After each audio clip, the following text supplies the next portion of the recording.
जय हिंद। हम लोग पढ़ रहे थे प्राचीन भारत का इतिहास। प्राचीन भारत का इतिहास पार्ट 1 पढ़ लिए थे। पार्ट 1 में हम लोग क्या पढ़ाए थे, यानी कि प्राचीन भारत के इतिहास को स्रोतों के आधार पर वो कितने प्रकार के होते हैं, प्राचीन भारत के इतिहास में क्या क्या आता है। थोड़ा सा पहले पार्ट 1 को हम लोग क्या करते हैं, रिवीजन कर लेते हैं। अच्छा, रिवीजन करने से पहले आज पार्ट 2 पढ़ रहे हैं, पार्ट 2 पूरा पढ़ लेंगे तो प्रागैतिहासिक काल क्या हो जाएगा, समाप्त हो जाएगा। उसके बाद पार्ट 3 में, पार्ट 3 जो वीडियो आएगा उसमें हम लोग ऑब्जेक्टिव को लेकर आएंगे और स्टेप बाय स्टेप हम लोग क्या करेंगे, पढ़ेंगे, ताकि कोई भी एग्जाम में एक भी क्वेश्चन ना छूटे। और सबसे इम्पोर्टेंट बात है कि इम्पोर्टेंट क्वेश्चन को हम क्या करेंगे, सॉल्व करेंगे, ताकि जो एग्जाम में आए। चलिए देखते हैं हम लोग प्राचीन भारत के इतिहास। प्राचीन भारत के इतिहास पार्ट 2 पढ़ने से पहले पार्ट 1 को हम लोग क्या करेंगे, रिवीजन कर लेंगे। अच्छा, स्रोतों के आधार पर पार्ट 1 में हम लोग पढ़े थे कि स्रोत के आधार पर प्राचीन भारत के इतिहास को 3 भागों में बांटा है। कितना भाग में बांटा है, 3 भाग में। कौन कौन था? पहला था प्रागैतिहासिक काल, दूसरा था आधिऐतिहासिक काल और तीसरा था ऐतिहासिक काल। ऐतिहासिक काल था। अच्छा, प्रागैतिहासिक काल, आधिऐतिहासिक काल, ऐतिहासिक काल थोड़ा सा समझ लेते हैं। तब प्रागैतिहासिक काल, सबसे पहले प्रागैतिहासिक काल का जो अध्ययन की खोज किया था वो रॉबर्ट ब्रूसफोर्ड किया था। कौन किया था? रॉबर्ट ब्रूसफोर्ड, जो कि काफी अधिक एग्जाम में आता भी है क्वेश्चन और पूछा भी है। अच्छा, प्रागैतिहासिक काल का मतलब होता है कि जो भी उसमें आदि मानव वगैरह रहते थे वो ऐसा मतलब ना वो पढ़े लिखे थे और ना ही कुछ, मतलब हम लोग कुछ ऐसा प्रमाण ही नहीं मिला, क्योंकि यहाँ लेखन और लिपि से परिचित नहीं थे। प्रागैतिहासिक काल में यानी कि वो क्या करते थे, यानी कि मतलब अस्थायी जीवन, कोई जंगल में बिताना, खाना खाना, उसके बाद शिकारी उकारी करना, थोड़ा सा परिचित है चित्रकारी से, जो कि आगे पढ़ेंगे कि चित्रकारी से क्या था परिचित। अच्छा, प्रागैतिहासिक काल में इसमें ये जैसे में आता है, इसमें पाषाण काल आता है। क्या आता है? पाषाण काल, एक ठो ताम्र काल आता है। अच्छा, बिल्कुल अनपढ़ अधगम बुड़बक था, बोल सकते हैं ना, बकलोल था किसमें, प्रागैतिहासिक काल में। अच्छा, इसमें बकलोल नहीं था, इसमें बकलोल हम लोग को बना दिया। कैसे बना दिया? क्योंकि पढ़े लिखे थे लेकिन कुछ ऐसा लिखे थे आज तक हम लोग अभी तक पढ़ ही नहीं पाए, मतलब बोल सकते हैं कि चाइना की तरह। तो आधिऐतिहासिक काल में यानी कि जो भी लिखा हुआ स्रोत मिला आज तक कोई पढ़ ही नहीं पाया। वो किस में है? आधिऐतिहासिक काल। आधिऐतिहासिक काल में मतलब जैसे में हड़प्पा या सिंधु सभ्यता, अच्छा, ऐतिहासिक काल लिखा हुआ स्रोत भी मिला, इसको हम लोग पढ़े भी, तो इसी को इतिहास बोलते हैं। इसको 3 भागों में बांटा, मध्यकालीन, प्राचीन और आधुनिक। इसको आगे जाके पढ़ेंगे, लेकिन वैदिक काल से आगे। अच्छा, पाषाण काल जो है, यहाँ हम लोग पढ़े थे, पाषाण काल को 3 भाग में बांटा। 1820 में जॉर्गेन थॉमसन ने इसको 3 भाग में बांट दिया पाषाण काल को, यानी कि पाषाण काल, कसयुग, लोह युग। अच्छा, पाषाण काल मतलब पत्थर का, जो उसमें जो भी आदि मानव रहते थे वो पत्थर का औजार का उपयोग करते थे, इसलिए उसको पाषाण युग बोलते हैं। कस युग यानी कि कासा। अच्छा, कासा क्या होता है? कासा जो होता है वो तांबा प्लस टीना से मिलकर बनता है, टीन से, तांबा प्लस टीन से मिलकर बनता है कास। तो कासा का औजार यानी कि थारी, बर्तन, हाड़ी, थारी जो भी होता था वो कासा का उपयोग करते थे, इसलिए कास्य युग हो गया। एक तो ताम्र युग। अच्छा, लोह युग यानी जिसको आयरन एज कहते हैं, इसमें जो भी औजार हथियार वगैरह जो भी होता था तो लोहा का यूज करते थे। चलिए, तो हम लोग पढ़ेंगे पाषाण काल। अच्छा, ये पाषाण काल है। प्रागैतिहासिक काल को 3 भाग में बांट दिया, पाषाण काल, कसयुग, लोह युग। अब ये पाषाण काल है, पाषाण काल को भी 3 भाग में बांट दिया। पाषाण काल को 3 भाग में क्या क्या बांट दिया? पूरा पाषाण काल, मध्य पाषाण काल और नवपाषाण काल। अच्छा, पूरा पाषाण काल, मध्य पाषाण काल, नवपाषाण काल। यहाँ से ये बहुत इंपॉर्टेंट है, यहाँ से कुछ क्वेश्चन भी आता है। चलिए हम लोग देखते हैं। आधार मतलब होता है यानी कि काल हो गया, टाइम पीरियड। चरण हो गया यानी कि वो कितने प्रकार के खंड। गुण हो गया मतलब वो क्या क्या जानते थे, क्या नहीं जानते थे, गुण यानी कि लक्षण। उसके बाद औजार का मतलब हो गया वो हथियार उथियार का क्या प्रयोग करते थे, मतलब जो भी सामान पदार्थ वगैरह हो गया। उसके बाद खोज, उस समय वो क्या खोजे थे, क्या नहीं खोजे थे। चलिए हम लोग पढ़ते हैं स्टेप बाय स्टेप।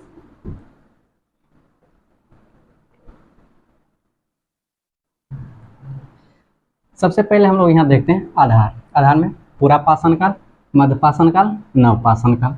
अच्छा, पूरा पाषाण काल जो है, काल में आके देखेंगे हम लोग काल। पूरा पाषाण काल को 25 लाख बीसी से 10,000 बीसी तक ये रहा। पूरा पाषाण काल जो है वो 25 लाख बीसी से लेके 10,000 बीसी तक रहा। मध्य पाषाण काल 10,000 बीसी से लेके 4,000 बीसी तक रहा। याद रहेगा, पूरा पाषाण काल 25 लाख बीसी से लेके 10,000 बीसी तक चला ये। उसके बाद मध्य पाषाण काल आया और मध्य पाषाण काल 10,000 बीसी से लेके 4,000 बीसी तक चला। उसके आगे है नव पाषाण काल। नव पाषाण काल 10,000 बीसी से लेके 1,000 बीसी तक। अच्छा, आप लोग के मन में चलता होगा कि मध्य पाषाण काल भी 10,000 बीसी से लेके 4,000 बीसी तक और नव पाषाण काल भी 10,000 बीसी से लेके 1,000 बीसी तक चला। एक्चुअली में उस समय हो क्या रहा था, क्योंकि जिस समय मध्य पाषाण काल था तो मध्य पाषाण काल में उतना विकसित कुछ इलाका में उतना विकसित नहीं हो पा रहा था। अब कुछ एरिया मतलब कुछ डिस्टेंस के बाद, कुछ दूरी के बाद जाके वहाँ पे क्या हो रहा था कि कुछ विकसित हो गया था। जैसे यहाँ पर पहिया का खोज नहीं हुआ था, कुछ जगह पे जाके पहिया का खोज हो गया था, कृषि का खोज कर लिया था। तो ये टाइम एक ही समय में कुछ ये आगे चल रहा था, समझ आ गया। एक ही समय में नव पाषाण काल क्या हो रहा था, कुछ आगे चल रहा था, इसलिए इसको हम लोग क्या बोलेंगे, संक्रमण काल। देखिए नीचे लिख भी दिए, क्या बोलेंगे हम लोग, संक्रमण काल। चलिए यहाँ देखते हैं हम लोग। तो पूरा पाषाण काल समझ में आ गया, 25 लाख बीसी से 10,000 बीसी तक। अच्छा, ये मध्य पाषाण काल है 10,000 बीसी से लेकर 4,000 बीसी तक। उसके बाद 10,000 बीसी से लेकर 1,000 बीसी तक नव पाषाण काल।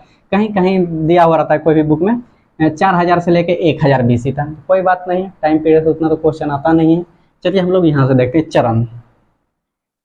अच्छा, पूरा पाषाण काल जो है, पूरा पाषाण काल को 3 भाग में बांट दिया। पूरा पाषाण काल, मध्य पूरा पाषाण काल, उच्च पूरा पाषाण काल।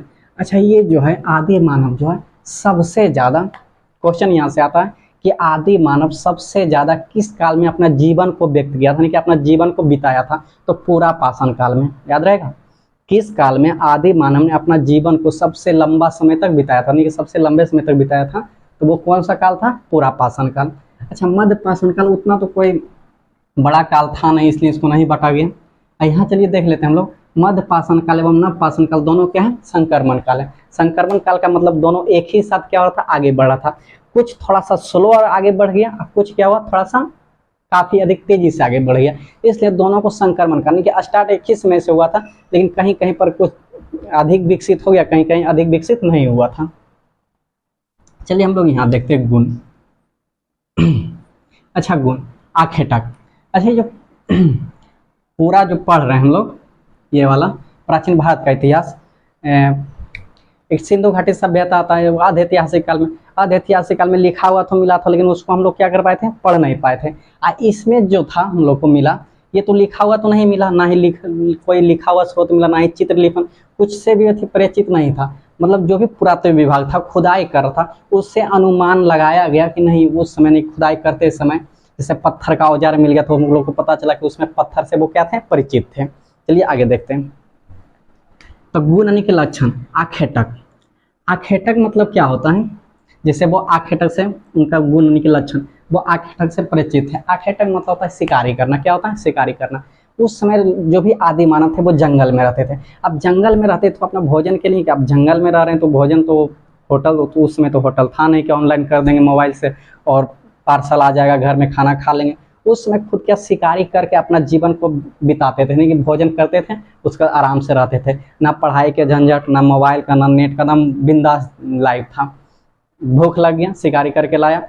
आग का भी तो मतलब आग का खोज तो हो गया था पूरा पाषाण काल में, लेकिन प्रयोग करना नहीं जानता था, तो मतलब शिकारी किया, उसको कच्चे उच्चे खा जाता था। तो चलिए देखते हैं। तो समझ में आ गया, आखेटक मतलब क्या होता है, शिकार करना। यहाँ लिख भी दिए, आखेटक मतलब होता है शिकारी करना। अच्छा, खाद्य संग्राहक, उसका लक्षण क्या था, खाद्य संग्राहक। खाद्य संग्राहक का मतलब होता है अपने भोजन के लिए एक जगह से दूसरे जगह तक जाना, यानी कि एक जगह से दूसरे जगह तक भटकते रहना। जैसे अब कोई जंगल में गए, वहाँ पर शिकारी उकारी करते करते वहाँ का पूरा अब हम जानवर को मार रहे हैं तो जानवर को भी डर लगता है। इंसान को जिस तरह डर लगता है जानवर से, उसी तरह जानवर को भी इंसान से डर लगता है। और सबसे बड़ा जानवर अगर माना जाए तो इंसान से बड़ा अभी तक धरती पर कोई जानवर ही नहीं आया है। तो जो भी आदि मानव था उस समय, वो क्या करते थे, जानवर को मार के खाते थे। तो उस जंगल का जानवर खत्म हो जाता था, दूसरे जंगलों में चला जाता था। तो जो भी आदि मानव थे वो अपना भोजन तलाशते वो दूसरे जगह जाते थे। उसी को हम लोग बोलेंगे खाद्य संग्राहक। अच्छा, सबसे इम्पोर्टेंट जो है यहाँ से ये वाला, कृषि और पशुपालन की जानकारी नहीं थी, तो क्वेश्चन आएगा कि कौन सा काल में कृषि का जानकारी नहीं था, तो पूरा पाषाण काल में। या दूसरा क्वेश्चन आ सकता है कि कौन सा काल में यानी कि पशुपालन के कुत्ता बिल्ली जो भी जानवर होता है वो पालने उसका नॉलेज नहीं था, वो किस में था, पूरा पाषाण काल में। उसके बाद मध्य पाषाण काल। अच्छा, ये पूरा पाषाण काल है, इसमें तो इतना चीज से वो जानते थे। मध्य पाषाण काल जैसे कुछ समय आगे बढ़ा तो मध्य पाषाण काल में देखने के लिए मिला आखेटक, यानी कि आखेटक तो वो बने रहे, शिकारी कर करके अपना भोजन को क्या कर रहे थे, बिता रहे थे। उसके बाद खाद्य संग्राहक। अच्छा, खाद्य संग्राहक भी थे, अपना मतलब जो भी पालतू मतलब जो भी जानवर था वो खत्म हो जाता, दूसरे जंगल चला जाता था, तो भोजन की तलाश में वो क्या करते थे, दूसरे जंगल तक जाते थे। खाद्य संग्राहक से भी परिचित थे, आखेटक भी बने रहे, खाद्य संग्राहक भी बने रहे। लेकिन सबसे जो इम्पोर्टेंट है, नया कुछ देखने के लिए मिला, पशुपालन की शुरुआत हो गई। तो मध्य पाषाण काल में क्या हुआ, पशुपालन की शुरुआत हो गया। अच्छा, पशुपालन की शुरुआत हो गया तो सबसे पहला पशुपालन के जानवर को पाला था तो वो कुत्ता था, याद रहेगा, कुत्ता। ये एक ऐसा था नहीं कि कम भोजन वोजन में ये रह जाता है, और सबसे ये क्या होता है इनकी वफादार होता है, इंसान के वातावरण में ढल जाता नहीं कि रहते रहते। सबसे मतलब तेज माइंड वाला, इंसान की बात उसको समझने वाला सबसे तेज माइंड वाला जानवर कोई है तो वो क्या, कुत्ता है, और सबसे वफादार भी होता है। तब पशुपालन की शुरुआत हो गई। अब पशुपालन की शुरुआत में सर्वप्रथम मानव के द्वारा अगर पाला गया था कोई जानवर तो वो कौन था, कुत्ता था। यहाँ से एग्जाम में क्वेश्चन आता है कि सबसे पहले पालतू जानवर कौन सा था, कुत्ता था। उसके बाद नव पाषाण काल में आगे बढ़ेंगे तो यहाँ देखेंगे पशुपालन। अच्छा, पशुपालन तो यहाँ से मध्य पाषाण काल में शुरुआत हो गया था, नव पाषाण काल में पशुपालन की। उसके साथ साथ जो सबसे ज़्यादा इम्पोर्टेंट है, कृषि की शुरुआत हो गई। अच्छा, कृषि का मतलब क्या होता है, भाई जो खेत उत में कुछ अनाज उनाज उगाना। तो अनाज उनाज जो सबसे पहला अनाज जौ और गेहूं का कृषि हुआ था। किस चीज़ का कृषि हुआ था, जौ और गेहूं का कृषि हुआ था। तो कृषि की शुरुआत हो गई। अच्छा, कृषि की शुरुआत तो हो गई, अब कृषि की शुरुआत हो गई, जैसे हम यहाँ पे जिस भी स्थान पर हम रह रहे हैं वहाँ पे कृषि कर रहे हैं, तो कृषि करें तो वहाँ पे हमको रहना पड़ेगा, क्योंकि कृषि के लिए हमको क्या चाहिए, वहाँ पे अस्थायी निवास चाहिए, तो वहाँ पे हमको रहना पड़ेगा। ऐसा थोड़ा कि आज हम यहाँ लगा दिए जो भी कृषि वाला खेत में जो भी मतलब अनाज उनाज, उसके बाद चल गए दूसरा जगह, अब वहाँ से 5 साल के बाद रिटर्न होकर आएंगे, बोलेंगे मेरा अनाज तैयार हो गया, ऐसा तो नहीं होता है। तो कृषि के लिए हमको अस्थायी रहना पड़ेगा, इसलिए तो एक समाज का क्या हुआ, अस्थायी निवास पर स्टार्ट हो गया। वहाँ से क्या हो गया, समाज का अस्थायी निवास स्टार्ट हो गया। तो ये सब मेरा था नव पाषाण काल में। अब आगे देखते हैं औजार। अच्छा, औजार मतलब होता है हथियार। उस समय तो आदि मानव थे पूरा पाषाण काल में, तो पूरा पाषाण काल में जो भी आदि मानव थे, एक तो कोई टेंशन था ही नहीं, एक नंबर का बकलोल था, ना कुछ ऐसा ना पढ़ा लिखा वाला कोई स्रोते नहीं मिला कि वो सब कुछ जानते थे। एकदम आदि मानव था, एकदम भोजन खाना सोना एकदम बिंदास, कोई टेंशन नहीं, खाना शिकारी को मार के खाएं, वो भी आग का तो खोज, लास्ट में वो आग का खोज हुआ लेकिन प्रयोग नहीं कर पाया, तो कच्चे उच्चे क्या करते थे, खा जाते थे। जिधर देखते थे शिकारी तुम जो भी मिलता था उसको सीधे मारता था, और उसके बाद क्या करता, अपना जीवन को बिताता था। तब जो भी मतलब शिकारी करने के लिए हमको औजार की आवश्यकता होता था, तो उसमें उतना तो डेवलप नहीं था, तो बड़ा बड़ा पत्थर का औजार बनाता था। जैसे शेर को मारने के लिए बड़ा पत्थर का औजार बनाया, उसी से क्या करता था, शेर को मारता था। शेर या जानवर जो भी आता था, जिस समय उसमें शेर नाम भी तो नहीं हुआ था, जो भी पशु था, तब बड़े पत्थर का औजार किसमें, पूरा पाषाण काल में। तो चलिए यहाँ से ये क्वेश्चन तो नहीं पूछेगा बड़े पत्थर, लेकिन यहाँ से क्वेश्चन आता है मैक्रोलिथ। मैक्रोलिथ का मतलब होता है छोटा पत्थर। अच्छा, यहाँ बड़े पत्थर और जानवर को जो मार के खाते थे, वो जानवर से जो हड्डी उड्डी निकलता था उसका भी औजार को क्या करते थे, प्रयोग करते थे। तो माइक्रोलिथ का मतलब होता है छोटा पत्थर। तो यहाँ से क्वेश्चन आता है कि कौन सा काल में माइक्रोलिथ के बने औजारों का उपयोग करते थे, तो मध्य पाषाण काल में। समझ में आ गया। तो कौन सा काल में माइक्रोलिथ के बने पत्थरों का या तो बने औजारों का प्रयोग करते थे, तो मध्य पाषाण काल में। और आगे पढ़ते हैं नव पाषाण काल में। जैसे ही आगे बढ़ेंगे तो यहाँ पर देखेंगे सलेट के बने औजारों का प्रयोग करना। तो सलेट के बने औजारों का प्रयोग करना मतलब यहाँ पर हो गया काटने उठने लग, जिस तरह आगे बढ़ते गए उस तरह औजार का वो क्या क्या उपयोग करना शुरू कर दिया। यहाँ पर कर रहे थे माइक्रोलिथ मतलब छोटा छोटा पत्थर, यहाँ पर बड़ा पत्थर का उपयोग करते हैं। और सबसे जो इम्पोर्टेंट है वो खोज में, खोज से यहाँ से क्वेश्चन पूछता है, पूछेगा कि आग का खोज किस काल में हुआ था। आग का खोज जो हुआ था पूरा पाषाण काल में। सिर्फ खोज पूछेगा कि आग का खोज किस काल में हुआ, तो पूरा पाषाण काल में। आग का प्रयोग यानी कि प्रयोग करना, प्रयोग मतलब होता है उसका उपयोग करना, उपयोग करना किस काल में उसका प्रयोग किया था, तो मध्य पाषाण काल में। चलिए देखते हैं। तो उस समय जो आदि मानव थे तो बड़े बड़े औजारों का क्या करते थे, प्रयोग करते थे। अब बड़े बड़े औजारों का प्रयोग करते करते ऐसे पहाड़ वहाड़ पर शिकारी करने के लिए गए थे। शिकारी करते करते उनका जो बड़ा बड़ा चट्टान था, पहाड़ जो औजार बनाए थे, वो शिकारी करते गलती से वो पत्थर पर पत्थर टकरा गया, तो आग का निर्माण हो गया। अब आग तो उत्पन्न हो गया, लेकिन वो समझ में नहीं आया कि ये क्या हो गया, वो तो डर गया था उस समय। लेकिन जैसे जैसे समय आगे बढ़ता गया, नॉलेज तो हो गया कि अब बड़ा बड़ा चट्टान यानी कि दो पत्थर बड़ा बड़ा या छोटे जो भी पत्थर को टकराएगा तो क्या होगा, वो चिंगारी उत्पन्न करेगा यानी कि आग दे देगा। तो आग का तो समझ में आ गया कि आग का निर्माण हो गया। अच्छा, ये जो पूरा पाषाण काल है, आग का उपयोग करना भी बहुत जरूरी था, क्योंकि आग का उपयोग आज हम लोग क्या करते हैं, हर जगह करते हैं।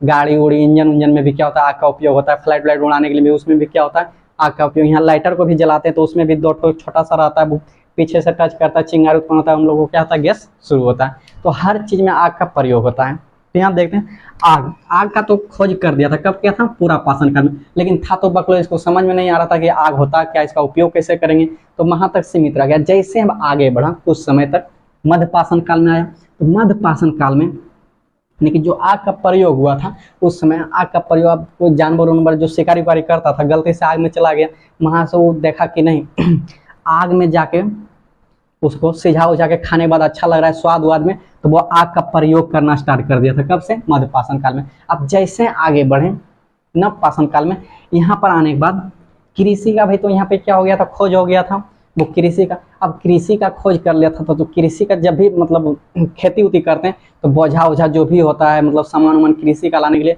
माथा उथा पर लाने में क्या होता था, बड़ा प्रॉब्लम होता है। मतलब अब ढेर सारा उसमें तो बहुत सारा अनाज उनाज उगता होगा, तो माथा उथा पर लाने में क्या प्रॉब्लम होता था, इसलिए पहिया का निर्माण किया। सबसे इंपॉर्टेंट क्वेश्चन है कि पहिया का खोज कब हुआ था, तो नव पाषाण काल में। अब पहिया का उपयोग यानी कि भाई सामान उमान लाने के लिए अब बहुत दूर तक जा रहे हैं, तो पहिया का खोज हो गया, उससे क्या होता था, आसानी होता था। यानी कि जो टाइम बच रहा था, जो 4 घंटा का टाइम पैदल जाने में लग रहा था, वो क्या हो रहा था, 1 घंटा में कंप्लीट हो रहा था। तो पहिया का खोज हो गया। समाज यानी कि एक जगह पर रह के कृषि का जो उपयोग हुआ था, तो एक जगह रह के यानी कृषि कर रहा था, तो समाज का अस्थाई एक जगह रह के अस्थाई ने क्या स्टार्ट करना प्रारंभ किया था। समझ में आ गया। तब पहिया का खोज, कृषि का खोज, समाज का खोज सब किसमें हुआ था, नव पाषाण काल में। आग का प्रयोग कब हुआ था, तो मध्य पाषाण काल में। और आग का खोज कब हुआ था, तो पूरा पाषाण काल में। समझ आ गया। पूरा पाषाण काल में आग का खोज हुआ था, मध्य पाषाण काल में आग का प्रयोग हुआ था, और नव पाषाण काल में पहिया, कृषि, समाज।